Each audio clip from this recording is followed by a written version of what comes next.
오늘 계시는 하나님의 말씀을 듣습니다. 고린도전서 4장 1절에서 5절 말씀입니다. 고린도전서 4장 1절에서 5절까지의 말씀입니다. 신약성경 266면입니다. 짧은 말씀이기 때문에 함께 읽도록 하겠습니다. 시작. 사람이 마땅히 우리를 그리스도의 일꾼이요 하나님의 비밀을 맡은 자로 여길지어다. 그리고 맡은 자들에게 구할 것은 충성이니라. 너희에게나 다른 사람에게나 판단받는 것이 내게는 매우 작은 일이라. 나도 나를 판단하지 아니하노니 내가 자책할 아무것도 깨닫지 못하나 이로 말미암아 의롭다 함을 얻지 못하노라. 다만 나를 심판하실 이는 주시니라. 그러므로 때가 이르기 전에 곧 주께서 오시기까지 아무것도 판단하지 말라. 그가 어둠에 감추인 것들을 드러내고 마음의 뜻을 나타내시리니 그때에 각 사람에게 하나님으로부터 칭찬이 있으리라. 아멘. 아멘. 벌써 한 해를 마무리하는 12월이 됐습니다. 마지막 남은 한 달의 달력을 보면 벌써 한 해가 다 가고 있구나라는 생각을 하게 되죠. 우린 올 한 해를 출발하면서 선한 청지같이 봉사하자라는 주제를 가지고 여기까지 달려왔습니다. 그러나 뜻하지 않은 코로나 팬데믹으로 인해서 우리의 예배도 또 우리의 일상도 뉴노멀, 비정상적인 삶으로 흐르고 말았습니다. 그럼에도 불구하고 하나님께서는 저와 여러분의 모든 삶을, 또 우리 교회를, 이 나라를 여기까지 지키시고 보호해 주셨습니다. 특별히 저희 온누리교회는 안수집사 권사를 세우는 귀한 일이 있었습니다. 하나님은 모든 것이 합력해서 선을 이루어 가십니다. 우리가 보기에는 좋은 일만을 통해서 하나님의 역사를 이루실 것 같지만 때로는 아픔도 눈물도 고통도 함께 섞으셔서 그 모든 것이 서로 협력해서 하나님의 역사를 지금도 이루고 있다는 것을 기억하시기 바랍니다. 따라서 오늘 12월의 첫 주 대림절 두 번째 주간을 맞이해서 올 한 해를 하나님 앞에 다시 한번 돌아보고 내가 하나님의 선한 청기를 어떻게 살았는가 점검하는 시간 되기를 원합니다. 그리고 남은 이 한 달 동안 올 한 해가 가기 전에 내가 주님 앞에 충성해야 될 일들, 내가 결산해야 될 일들, 내가 해결해야 될 일들 다 해결하시고 하나님 앞에 인정받고 칭찬받는 선한 청지기들이 될 수 있기를 주의 이름으로 축복합니다. 오늘 고린도 교회를 통해 주시는 하나님의 귀한 말씀입니다. 아시는 것처럼 고린도 교회는 많은 능력이 있고 은사가 많은 교회였습니다. 그러면 그 하나님의 교회가 더 든든히 세워지고 아름답게 성장만 할 것 같은데 고린도 교회 안에는 많은 갈등이 있었고 아픔도 있었고 또 분열이라는 치명적인 약점을 가진 교회였습니다. 그래서 사도 바울은 고린도 교회를 바라보면서 갈등과 분열 속에 휩싸인 그 교회의 안타까움을 바라보면서 고린도 전서와 고린도 후서를 쓰게 된 것이죠. 오늘 본문 말씀은 사도 바울이 분열 가운데 힘들게 지금 신앙생활하고 있는 고린도 교회 성도들을 위로하고 어떻게 하면 하나님 앞에 인정받고 칭찬받는 선한 청지가 될 것인가에 대한 말씀을 들려주고 있는 내용입니다.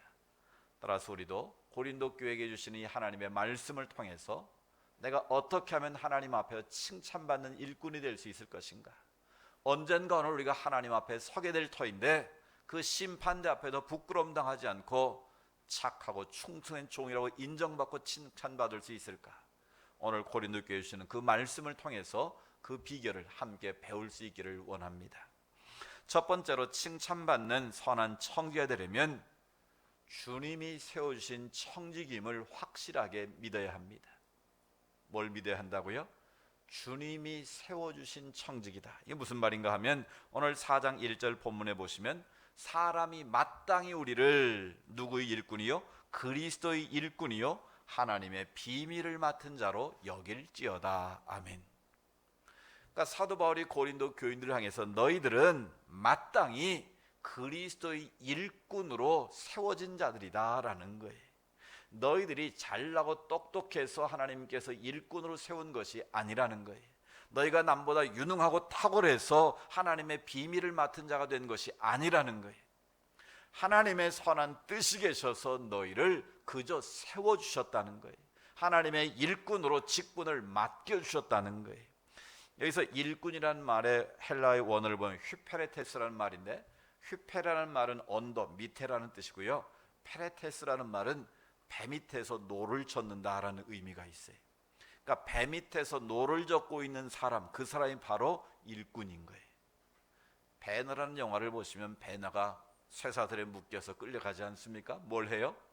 배 밑에서 쇠사슬에 발을 묶인 채 많은 노예들과 함께 노를 젓는 모습이 여러분 상상이 되실 거예요. 바로 그게 오늘 성경이 말하는 휘페레테스, 일꾼이라는 거예요. 배 밑바닥에서 노를 젓는 그 노예들은 배가 언제 멈출지 알까요, 모를까요? 몰라요. 언제 출발할지도 모르고 언제 멈출지도 모르는 거예요. 그저 북소리마저 북소리가 빨라지고 크면 힘차게 노를 젓어야 되고, 북소리가 점점 작아지면 천천히 노를 젓는 거예요. 그러다 북소리가 멈추면 멈추는 거예요. 뭘 말하는 것일까요? 하나님의 일꾼으로 부름받은 자들은 그 배의 선장 되시는 예수님의 말씀대로 순종해야 된다는 걸 말하는 거예요. 하나님의 일꾼으로 부름받은 자들은, 하나님이 세움받은 일꾼들은 우리 인생의 배에 선장 되시는 주님의 말씀대로 움직여야 된다는 거예요. 주님이 서라 하면 서고 주님이 가라 하면 가야 하는 거예요. 내 마음대로 노를 저으면 어떻게 될까요? 채찍으로 맞는 것이죠. 잘못한 바다에 던져질 수도 있는 것이죠. 분명한 것은 우리는 하나님이 세워주신 청직이라는 거예요.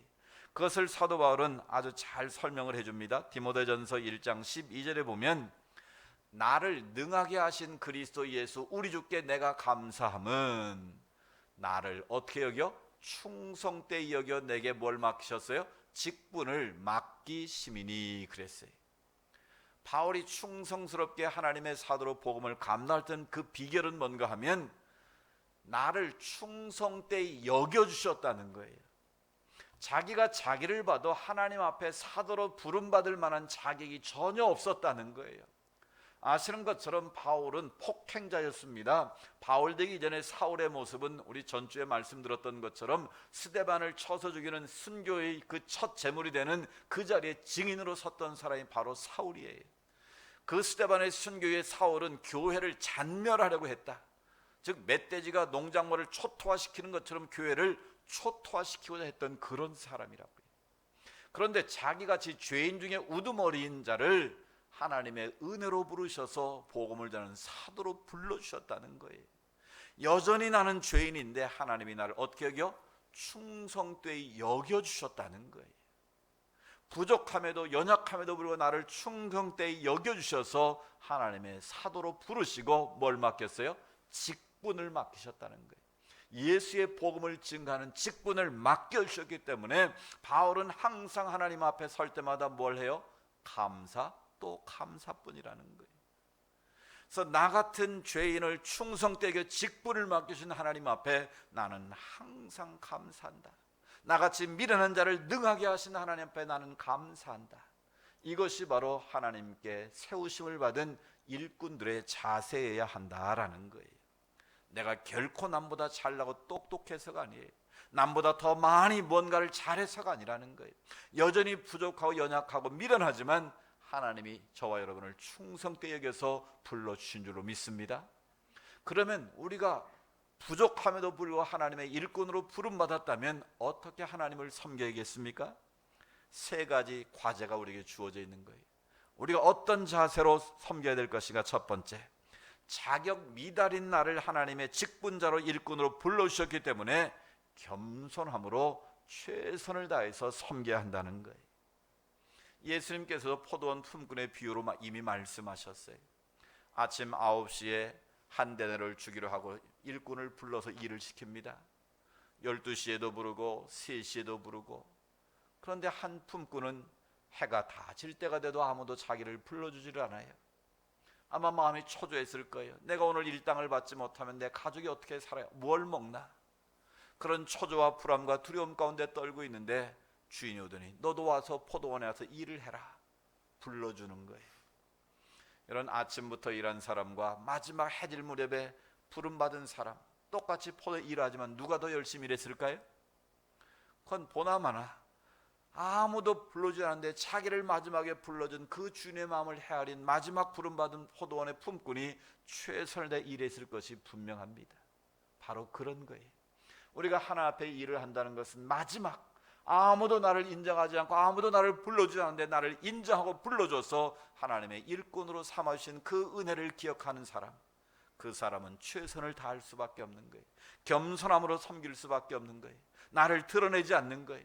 내가 아무리 큰 일을 해도 나 같은 무익한 죄인을 불러주시다니, 나 같은 죄인을 하나님이 쓰시다니 그 은혜에 감사함으로 일하는 거예요. 이게 바로 하나님 앞에 부름받은 일꾼의 태도라는 거예요. 또 한 가지는 주님의 말씀대로 순종해야 한다는 겁니다. 은혜로 부름받았으니 당연히 누구의 말을 들어야겠습니까? 주인의 말을 들어야죠. 우리를 불러주신 주님의 말씀에 순종해야죠. 내 마음대로 내 뜻대로 하는 게 아닙니다. 하나님의 일은 하나님의 뜻대로 해야 됩니다. 주님이 기뻐하시는 일을 따라 우리는 해야 되는 거예요.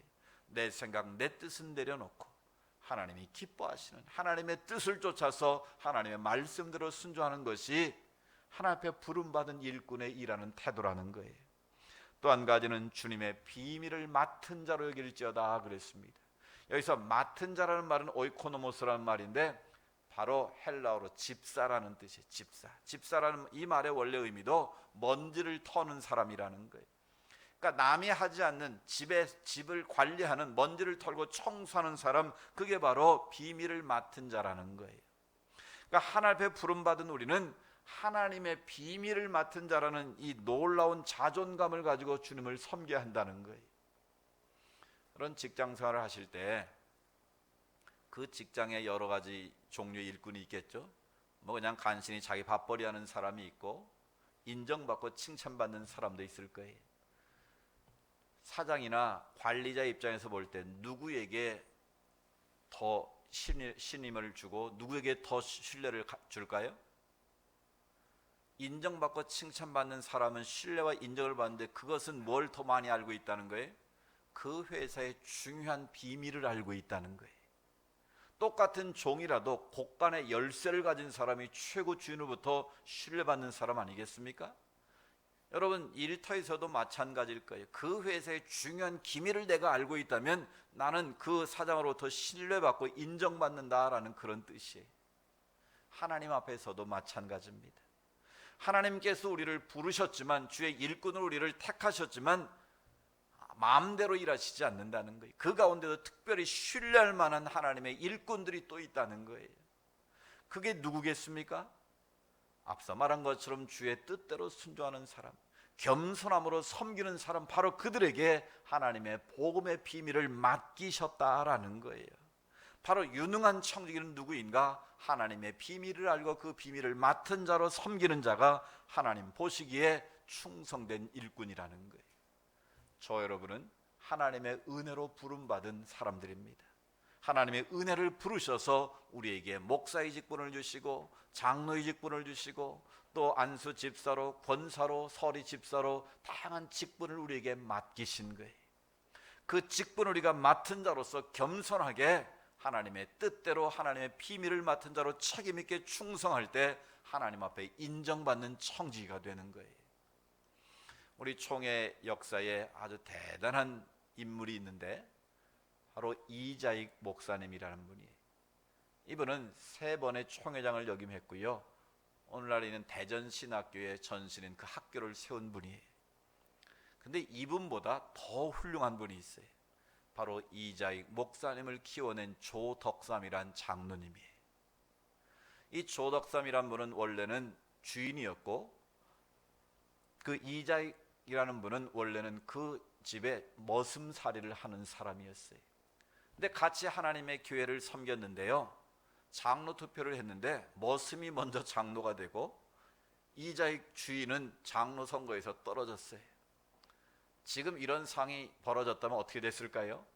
둘 중에 하나였어요. 기분 나빠서 그 주인이 교회를 떠나든지 아니면 주인 입장에서 기분 나쁘니까 머슴을 해고해서 다른 데로 보내버리든지 둘 중에 하나 하지 않았겠어요?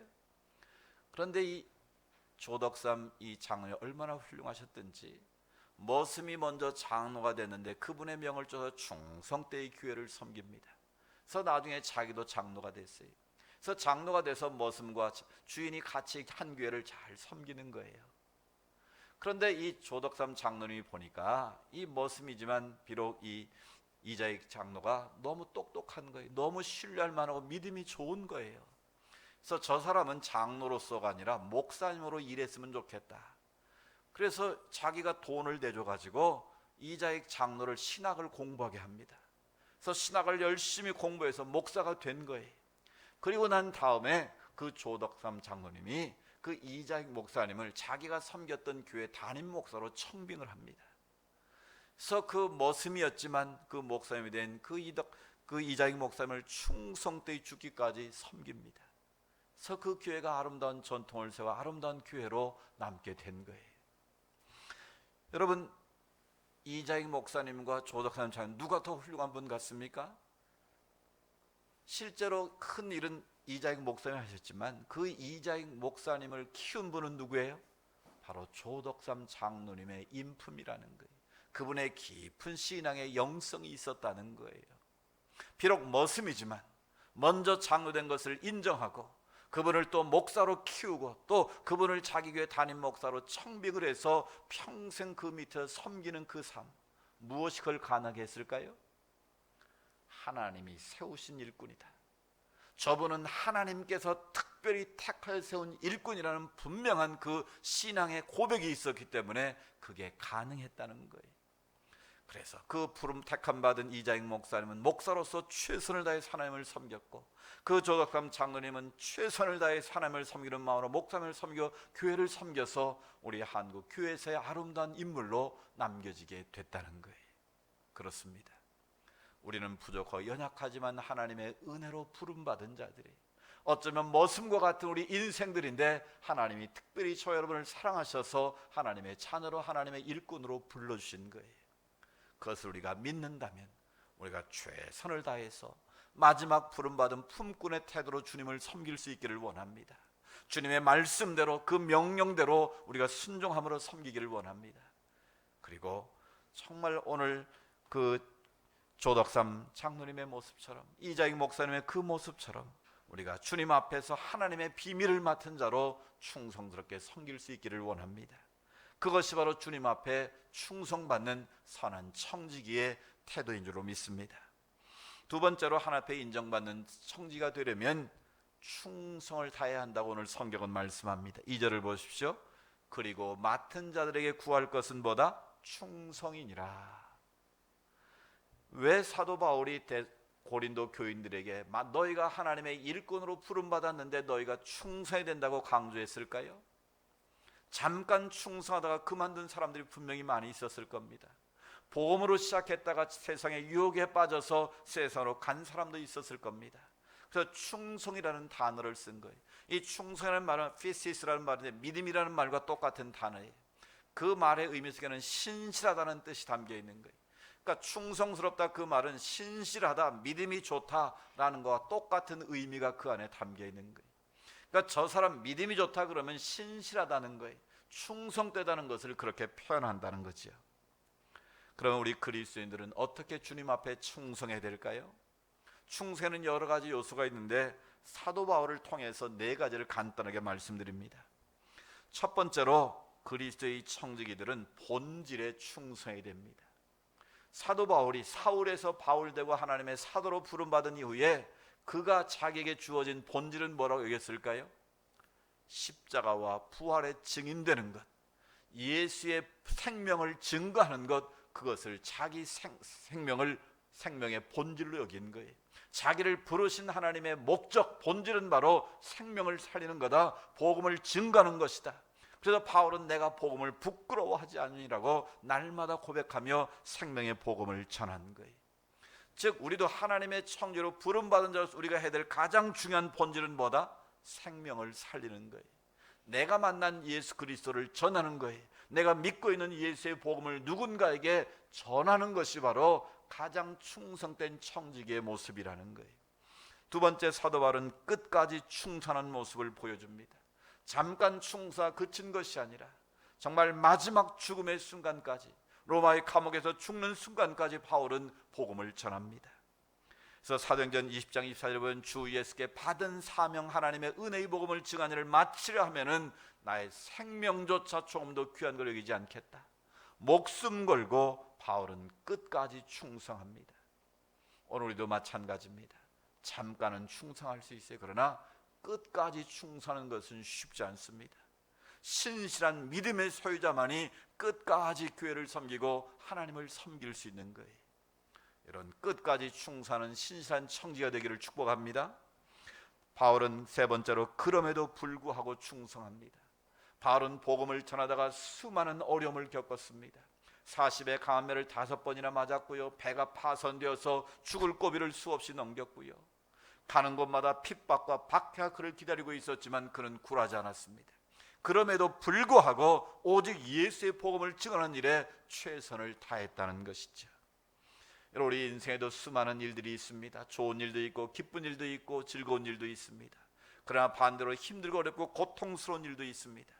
분명한 것은 하나님은 그 모든 것을 날줄과 시절 삼으셔서 여러분의 인생을 만들고 계시고 여러분을 하나님의 작품으로 빚어가고 있다는 것을 기억하시기 바랍니다.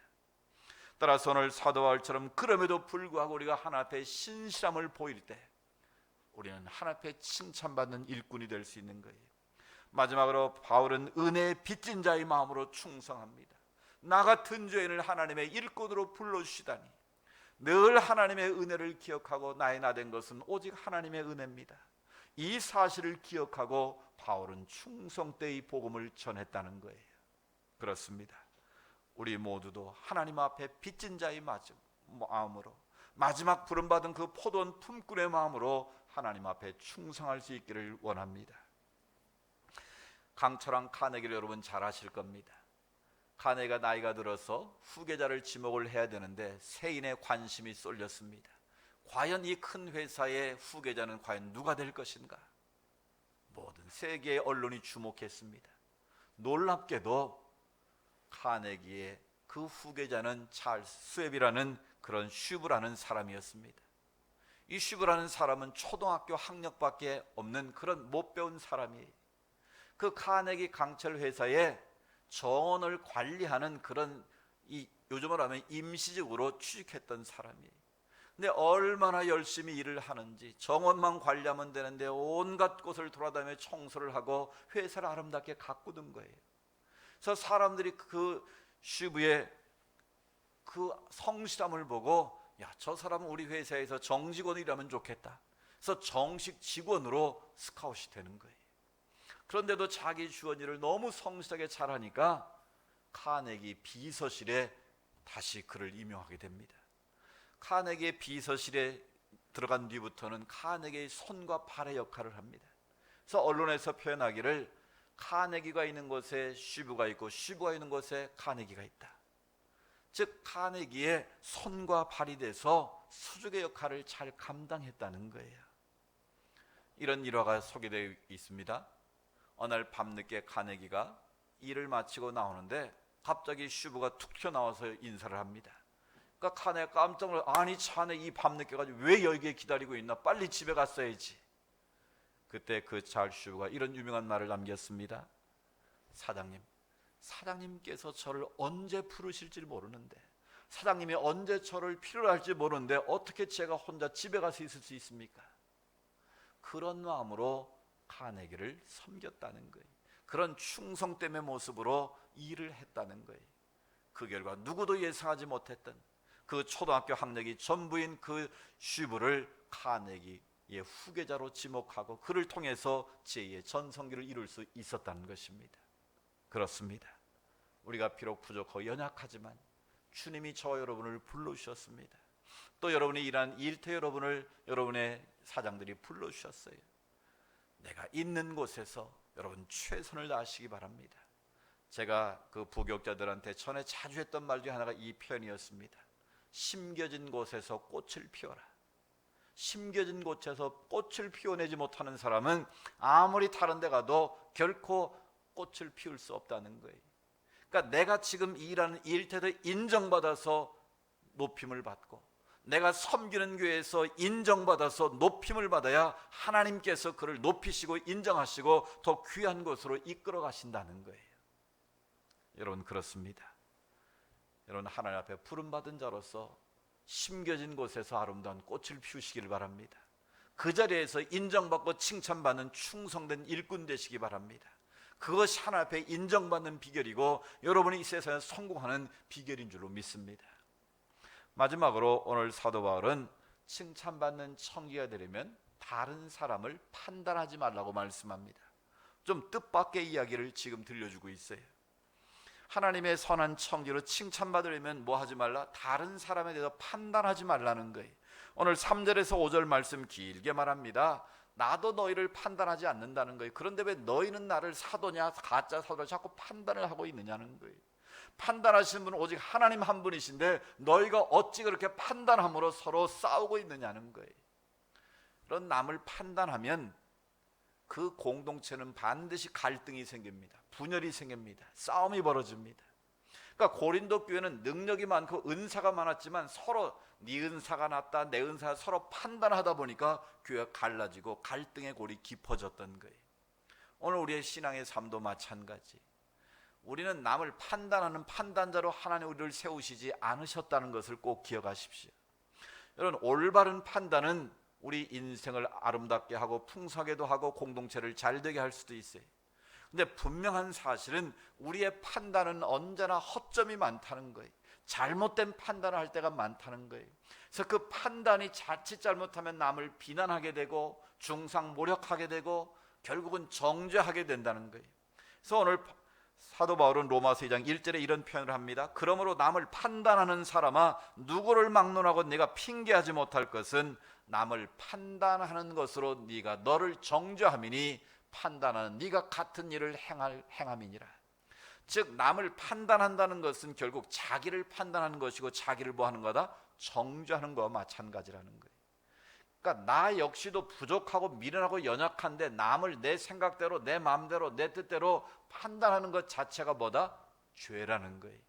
자기 스스로 죄를 짓는 것과 마찬가지라는 거예요. 따라서 우리가 남을 절대 판단해서 안 되는 중요한 두 가지 이유가 있어요. 한 가지는 상대방의 모든 것을 알 수 없기 때문에 우리가 외모를 보고 판단하면 된다 안 된다? 안 된다는 거예요. 그래서 하나님께서도 사람을 외모로 보고 판단하지 말라고 말씀하시는 거예요. 그 마음의 중심을 우리가 다 꿰뚫어 볼 수 있으면 말을 판단할 수 있겠지만 저와 여러분은 그럴 능력이 아예 없는 사람들이 그냥 겉으로 보여지는 모습을 가지고 우리는 말할 수밖에 없는 거예요. 그래서 우리 주님은 판단하지 말라는 거예요. 두 번째, 나 자신이 부족하고 연약하기 때문에 남을 판단하지 말라는 거예요. 남을 정죄하지 말라는 거예요. 내가 완벽하고 내가 의롭고 나는 아무런 흠잡을 데가 없으면 남을 판단할 수도 있을 거예요. 그러나 누구도 그런 사람은 없어요. 그래서 오늘 성경은 판단할 분은 오직 누구다? 주님이시다. 하나님만 판단할 수 있다는 거예요. 그 말은 너희는 더 이상 판단하기를 멈추라는 거예요. 판단을 중지하고 남을 비방하고 비난하고 정죄하기 전에 너 자신을 바라보라는 거예요. 그리고 나서 상대방의 부족과 허물이 보일 때는 어떻게 해라? 격려해 주라는 거예요. 그를 칭찬해 주라는 거예요. 그를 축복해 주라는 거예요.